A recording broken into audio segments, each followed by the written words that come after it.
A Jewish story. This week's story from the Holocaust is taken from the book The Holocaust in Historical Context, Volume 1. The Holocaust and Mass Death Before the Modern Age, written by Steven Katz. In a recent work that attracted considerable scholarly notice, Kren and Rappoport attempt to define the uniqueness of the Holocaust in terms of the notion of historical crisis. According to them, a historical crisis is one that has occurred when events make such a profound impact on the way people think about themselves and the world around them that the apparent continuity of their history seems drastically and permanently changed. In the lives of individuals, such events are usually called life crises. When they happen to whole societies or civilizations, they must be recognized as historical crises.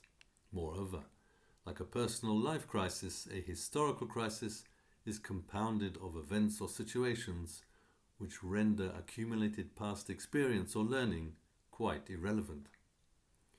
In many respects, the effect of historical crisis is to turn the world upside down, as Dwight MacDonald indicated when he suggested that in post-Holocaust society, it was not those who break the law, but those most obedient to the law, who would be the greatest threat to humanity.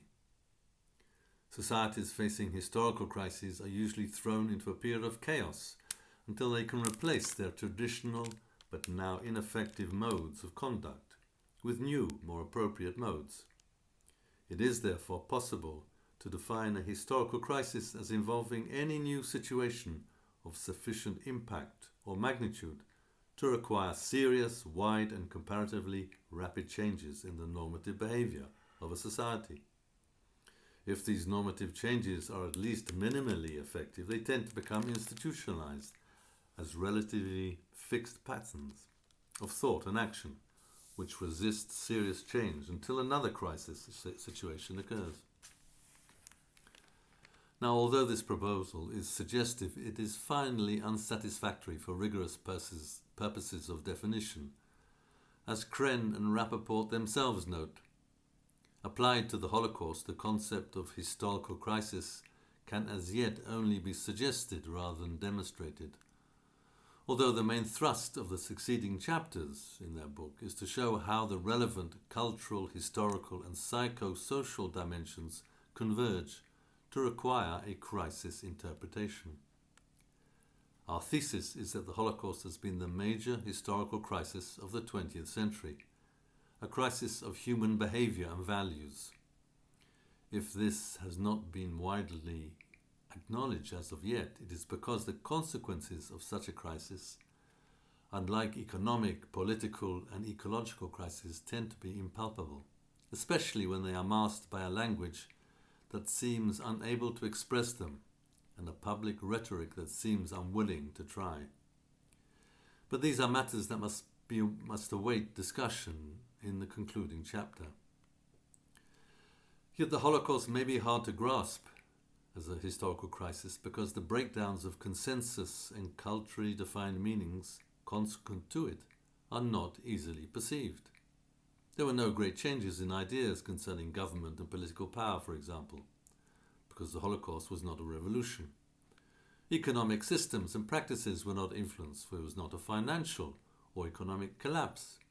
Furthermore, the Holocaust itself led to no startling changes in national boundaries. It did not generate any sweeping new religious forms or views of human nature, and it had no discernible impact on modern science. On the criterion of Kren and Rappoport, then, the Shoah, the Holocaust, is not, except as an article of faith and in contradistinction to their own definition, a historical crisis. As an empirical matter, the world appears little changed morally or otherwise by Auschwitz. As Elie Wiesel has complained, nothing has been learned. Auschwitz has not served as a warning. For details, consult your daily newspaper. Namely, the tragedies of Ethiopia, Nigeria, Sudan, Cambodia, Vietnam, Botswana, Burundi, Indonesia, various parts of South America, and now Yugoslavia. Reflecting on this abysmal aggregate historical evidence, ought one not to conclude that the notion of historical crisis is just a well-intentioned wish, a pious hope that the Shoah, given its monumental depravity, does mean